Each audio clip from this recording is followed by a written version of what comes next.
Agenda Mexicana en Francia. Un espacio más para la promoción y difusión del quehacer mexicano en Francia. Una ventana de la actualidad de nuestro país y un lugar más para recibir cada semana a los actores de la actualidad mexicana. Agenda Mexicana en Francia. Amigos, ¿cómo están? Buenos días, buenas tardes, buenas noches. Espero que estén bien.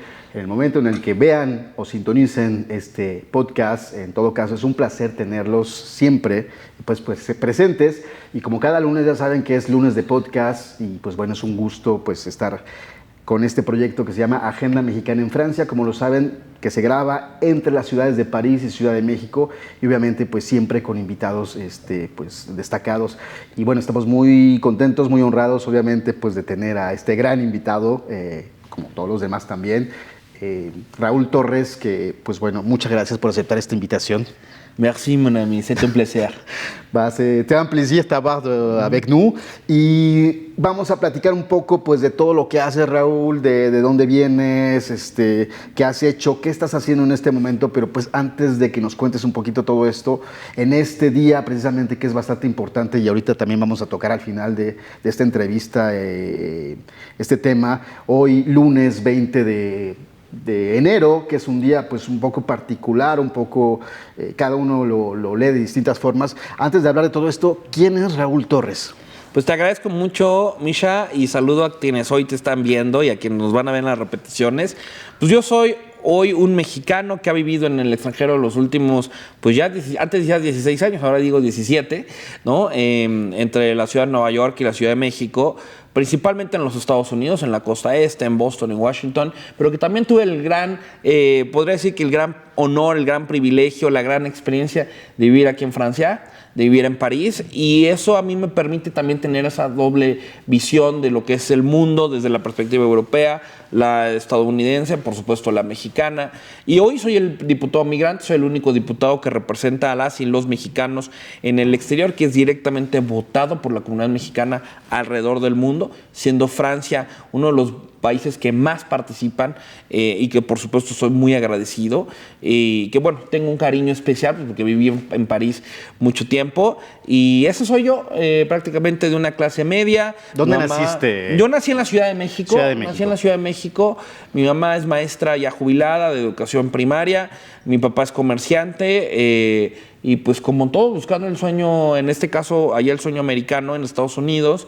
Yo a los 5 años, prácticamente mi papá en el 94, yo nací en el 89, entonces en el 94 la crisis más grande que ha tenido México, más reciente de la que muchos se acuerdan, perdimos todo, mi papá decidió irse a los Estados Unidos prácticamente con una mano adelante y otra atrás. Como mojado migrante. Tal cual, pasar la frontera así como al Viva México. Con el coyote y así todo. Así es, entonces, por eso entiendo muy bien lo que es estos temas, sin embargo también sé lo que es el esfuerzo de todos los días luchar por salir adelante, que nadie nos ha regalado nada, pero sí se alcanzó un sueño americano con el trabajo, el esfuerzo. Hoy, bendito Dios, tenemos una empresa importante en Nueva York de decoración de interiores, no tiene nada que ver con política.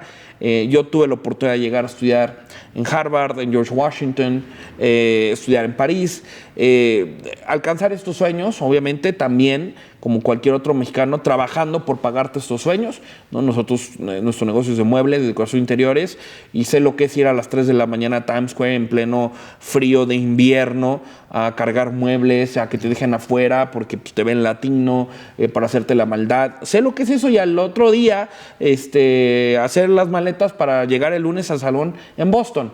Y estar en Harvard cuando 48 horas antes estabas a las 3 de la mañana cargando un mueble en Times Square, ¿no? Entonces a mí prácticamente puedo decir que puedo estar con todos los sectores, porque lo he estado, no me lo cuentan. Claro. Sí, que vienes desde abajo, clase media como me cuentas, familia inmigrante, creyendo en este American Dream que hablando de este American Dream, la gente sigue creyendo justamente en este sueño americano. ¿Crees que todavía existe o es posible? Yo creo que el sueño americano sigue existiendo. Es una manera en la cual Estados Unidos, muy criticado muchas veces, pero es una manera en la cual se forma. Sin embargo, también creo que hay un sueño en otros países. Quienes viven en Europa, hay una razón importante. Los últimos 10 años han marcado una tendencia en la diáspora hacia países como España, Francia, Inglaterra, Alemania, que también es el sueño sueño francés, es el sueño español, el sueño alemán, el sueño europeo, cada país con sus lógicas distintas. Yo siempre lo he dicho, en Estados Unidos sí puedes tener lo económico, pero no tienes calidad de vida. Aquí en Europa tú tienes calidad de vida. Entonces también es una cosa por otra, y hoy los mexicanos llegamos a decidir qué es lo que queremos, nuevas generaciones, nuevos gustos, nuevas pasiones, y eso es el mundo, y los mexicanos lo estamos comiendo a bocados, y es lo que hoy yo llevo al Congreso, la historia de esa diáspora que hoy sueña, que hoy alcanza sus sueños, que le da la mano a más mexicanos, y que tú lo has hecho muy bien aquí en Francia en contar esas historias de lo que representa ser mexicano en Europa, particularmente en Francia.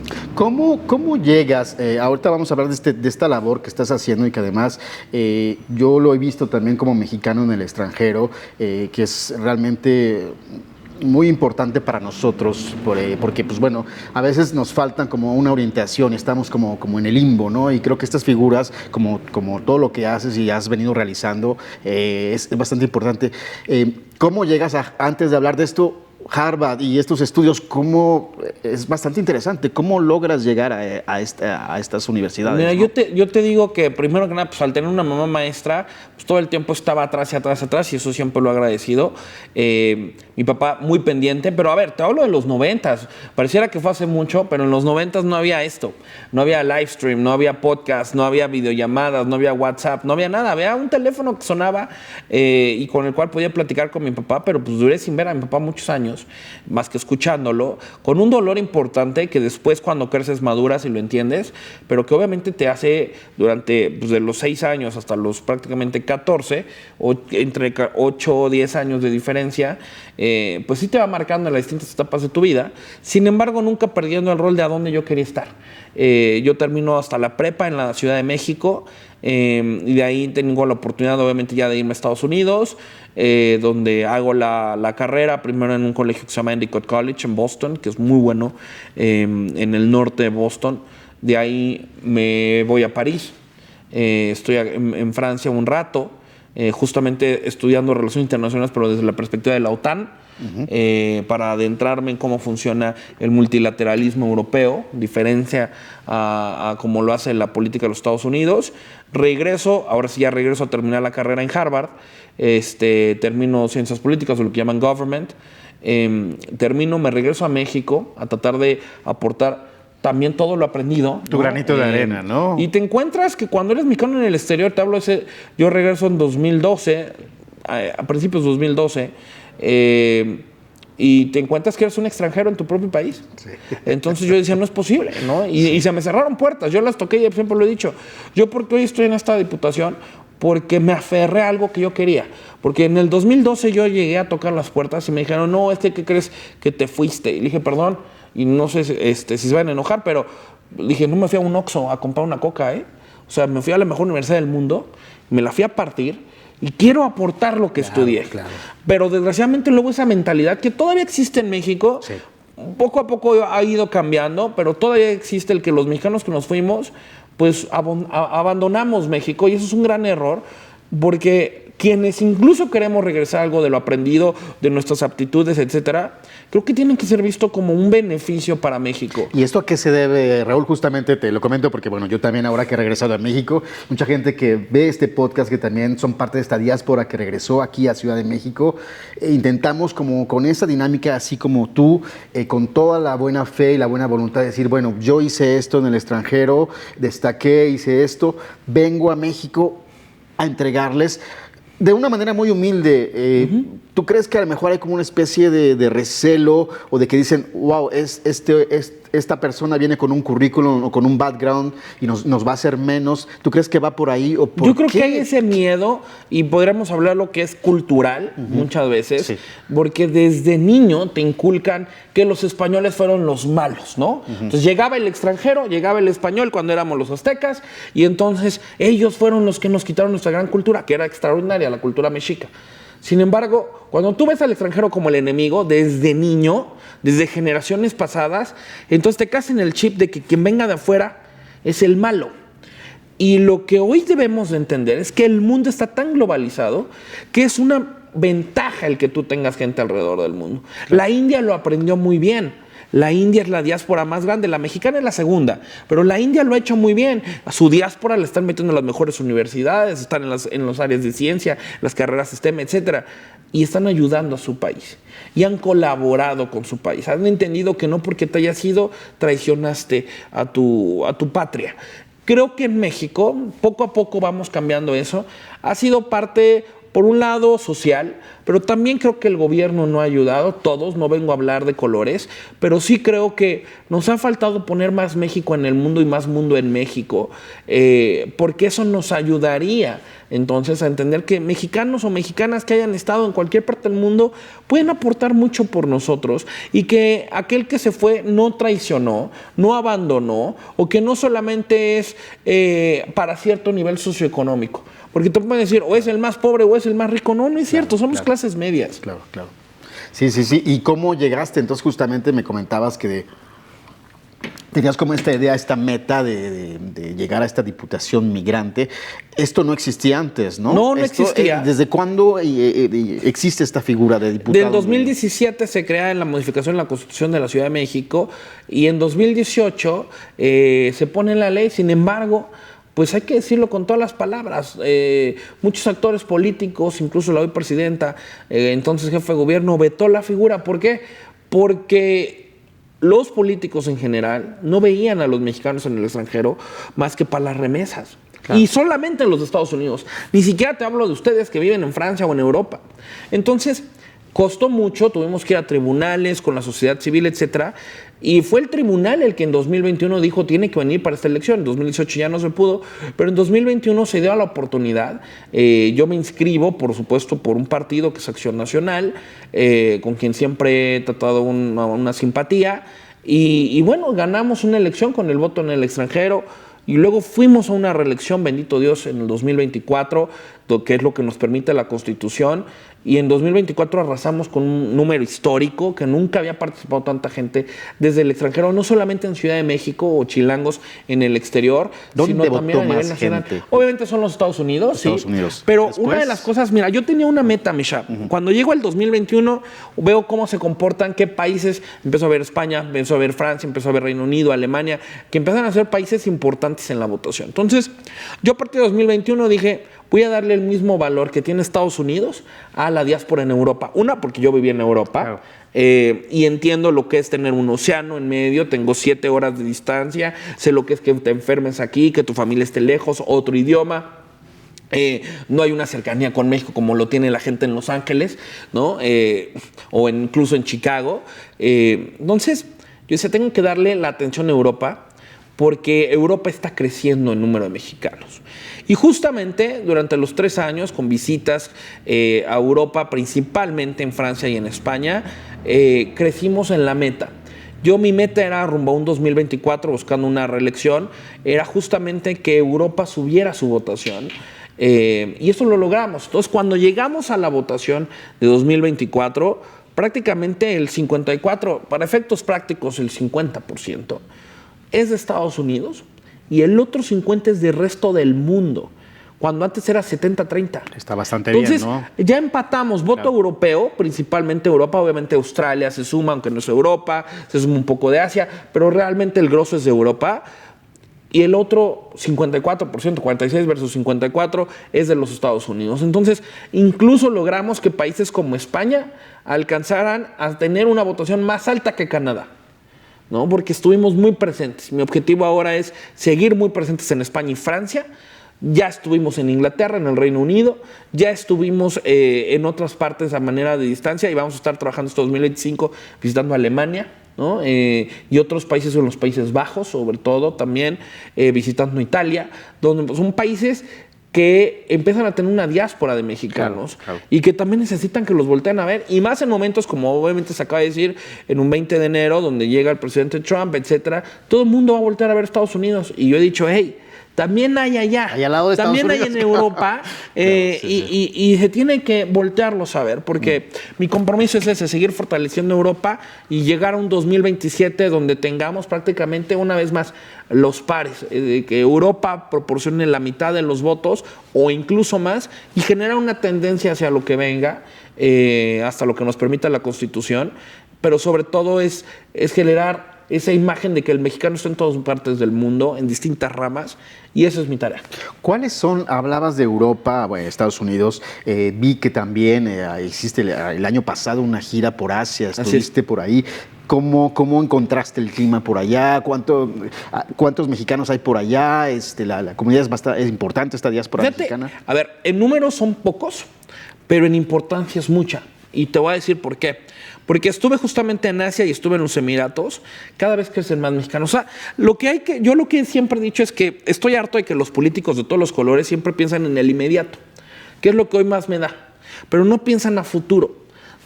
¿Por qué? Porque la gran mayoría nada más se meten en la grilla y no se meten en la técnica. Entonces, si tú empiezas a ver las tendencias de hacia qué partes del mundo ya no es Estados Unidos donde más mexicanos están yendo, son Europa, pero también hay otras oportunidades laborales en Medio Oriente muy importantes, principalmente en Dubái, en los Emiratos y en Qatar, toda esta zona de los países del Golfo. Sí. Bueno, empiezan a llegar cada vez más mexicanos profesionales con modelos que incluso yo hago desde el Congreso, modelos comparados para las leyes que me tocan como diputado en México, de ver todas las ramas, desde seguridad, de Estado de Derecho, etcétera. Y trato siempre de hacer modelos comparados. Entonces ahorita yo voy, por ejemplo, a presentar a nivel federal con los senadores y con los diputados en el Congreso Federal una reforma a la ley de migración. Pero lo estoy haciendo con modelos comparados con algunos países de Europa, principalmente de Alemania. Lo estoy haciendo con modelos comparados de los Emiratos Árabes, donde prácticamente solo el 8% son gente nacional y el 92% son extranjeros. Entonces, eso, ¿no? ¿Qué lo están haciendo? Y ve el país que tienen, claro, ¿no? Entonces, algo están haciendo bien, estamos metiéndonos a la ley, ¿qué están haciendo bien? Que podemos homologar el día de mañana, porque México también es un país de migrantes, ¿eh? En México están llegando muchas personas de distintas partes del mundo. Cada década tiene un toque. En su momento eran españoles, llegaron a ser italianos, llegaron a ser alemanes, en distintas partes. Hoy son gente de Centroamérica, hoy gente o de Sudamérica, y hay que identificar, claro, hay que identificar de dónde vienen, porque primero deben de ir los mexicanos, siempre lo he dicho, pero hay que identificar quiénes son, qué hacen, por qué vienen aquí. Yo he sido muy duro. Por ejemplo, en el caso de México, yo he pedido que si tú no eres una persona de bien, tú tienes récord criminal, no debemos de por qué recibirte, claro, tú tienes que ir deportado, así de sencillo.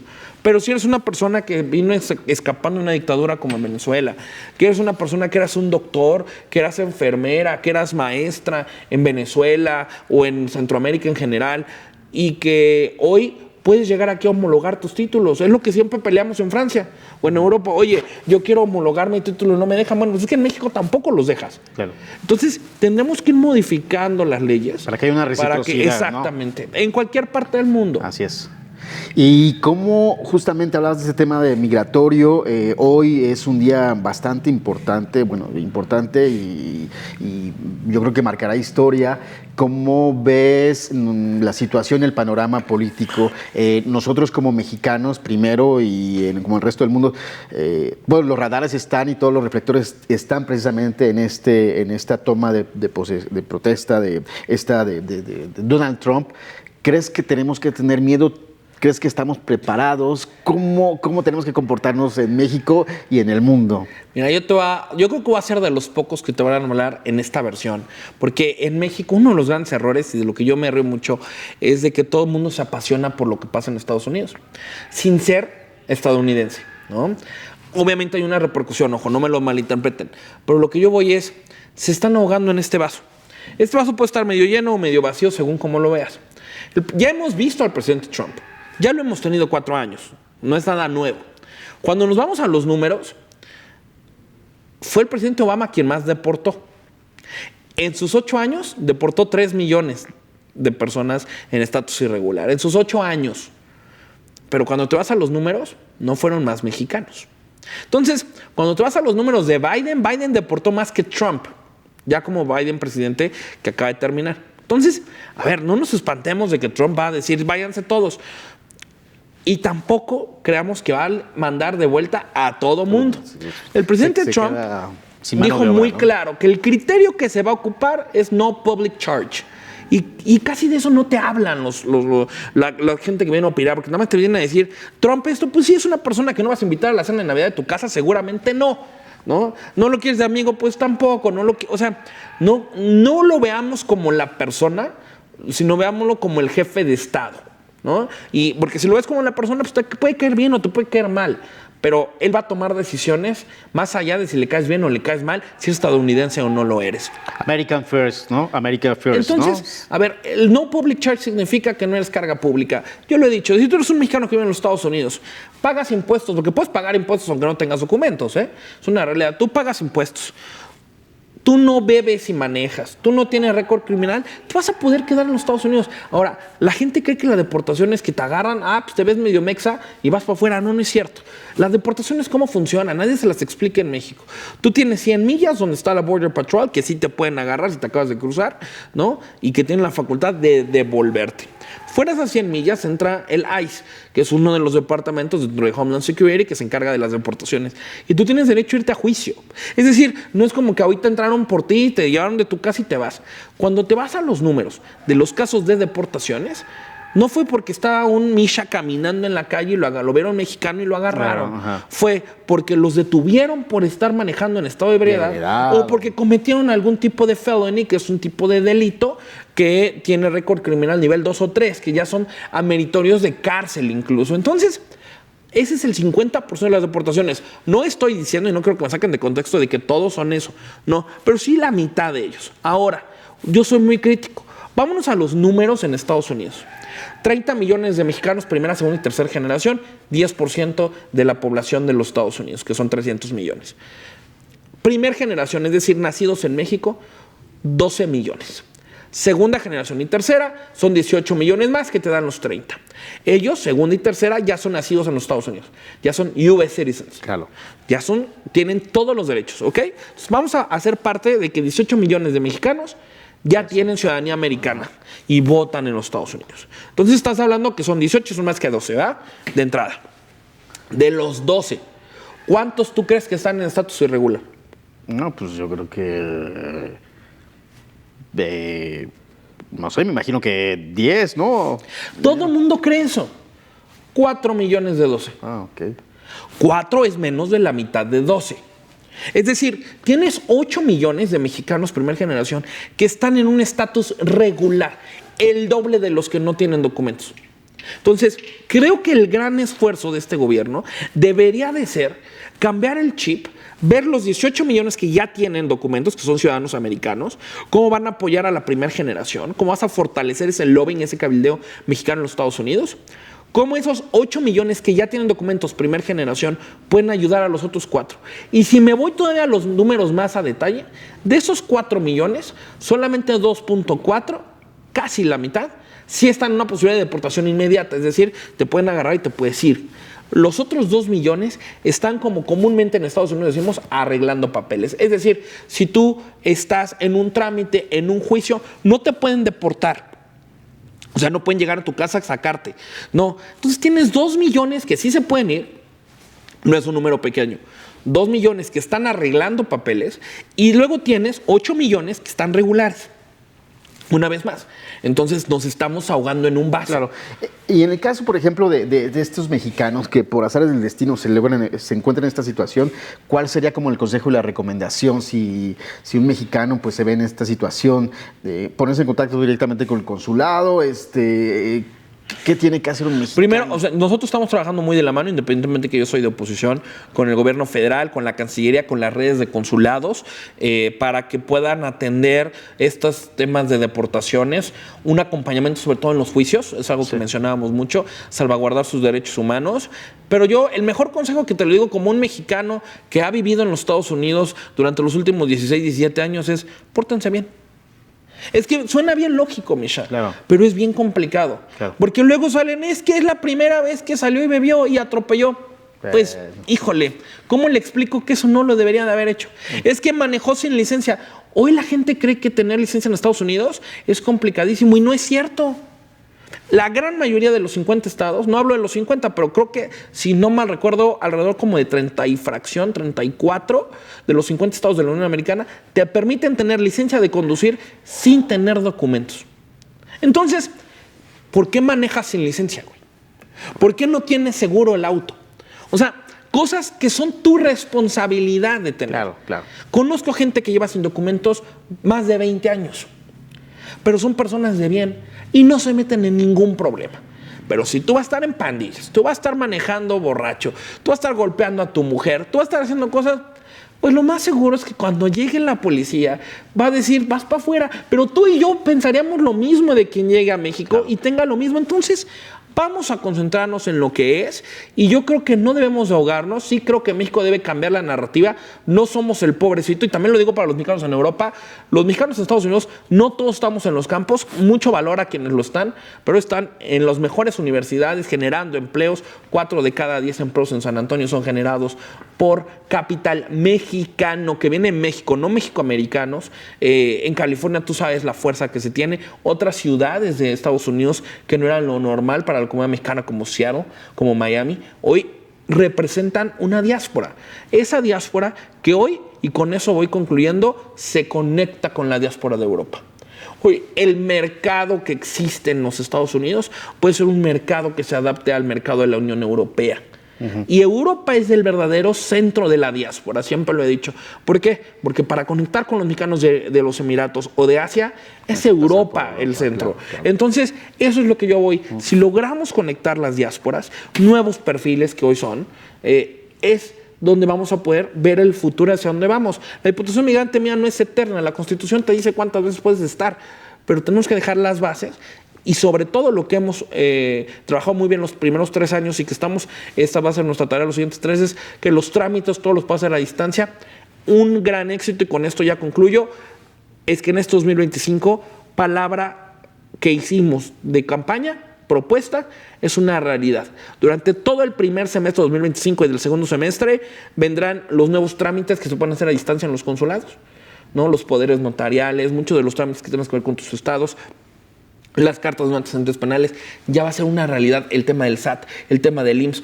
Todo eso que me lo piden muchas veces en Europa y en Estados Unidos, eso ya va a ser una realidad, porque fue un empuje que dijimos, esto es por los mexicanos, claro, porque la diáspora hoy tiene otras necesidades. Gracias. Entonces, eso es a lo que vamos y eso es nuestro trabajo. Hablando, y también un poco para cerrar, y con esta nueva visión que tienes y este nuevo mandato, también tienes el apartado cultural. ¿Qué importancia para ti es la cultura? Y bueno, lo hemos visto y lo has destacado también, ¿no? Porque, pues bueno, también soy testigo de estos reconocimientos que has entregado, las medallas al mérito internacional. ¿Cuál es la importancia para ti y cómo ves este tema de la cultura? De entrada, para mí es uno de los pilares fundamentales de la diáspora mexicana en el mundo, que es los motores, estos nuevos perfiles de la diáspora. Hoy, una vez más, estoy en la Comisión de Cultura, estoy ahora ya también en la Comisión de Educación, que va de la mano.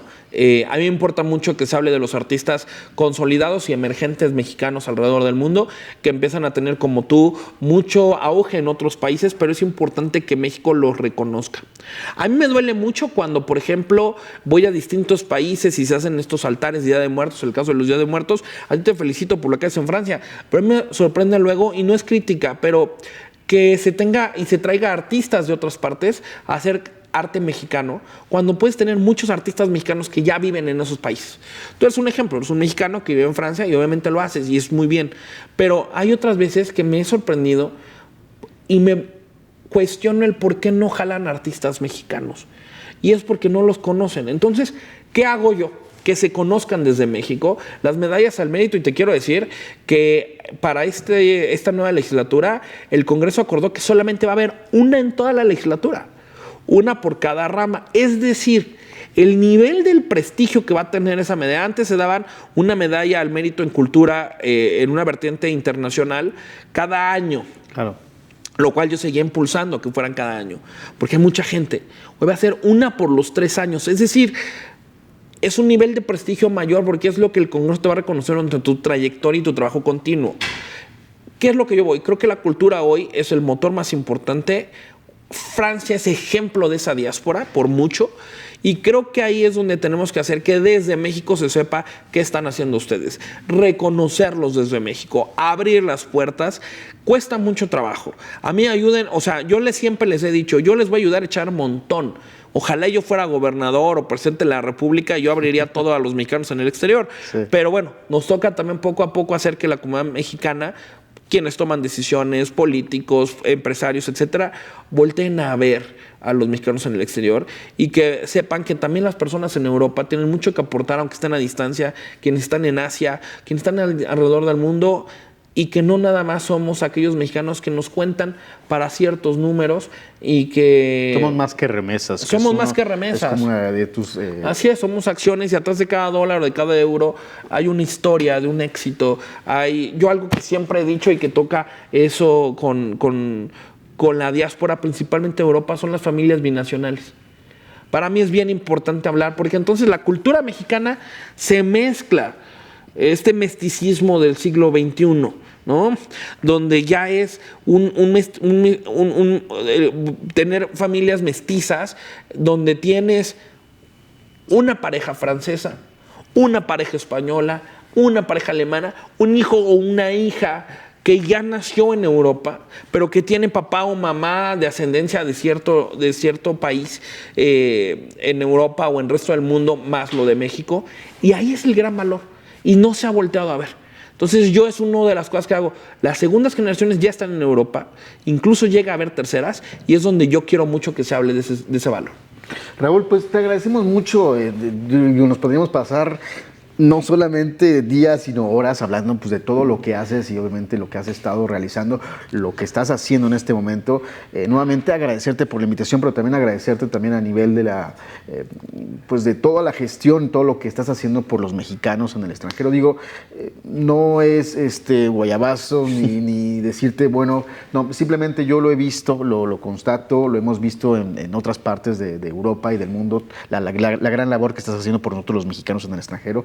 Así que pues muchas gracias por seguir y pues bueno, y a seguir sumando y pues para adelante, ¿no? Merci, mon ami. Muchas gracias verdaderamente por aceptar la invitación. Es para mí un compromiso seguir con ustedes, seguir platicando, seguir comunicando y que sepan que mi prioridad, independientemente que ahorita la agenda sí es Estados Unidos por una razón muy clara, para mí las y los mexicanos en Europa seguirán teniendo el mismo valor. Así me digan que estoy loquito, no importa, pero alguien tiene que hablar por la diáspora que también está de este lado del mundo porque ha confiado en un servidor y yo he sido el único que ha venido a verlos. Entonces, confíen en mí, vamos a seguir trabajando y yo necesito mucho de ustedes. Gracias, Raúl. ¿Dónde la gente puede contactarte? ¿Cuáles son tus redes sociales?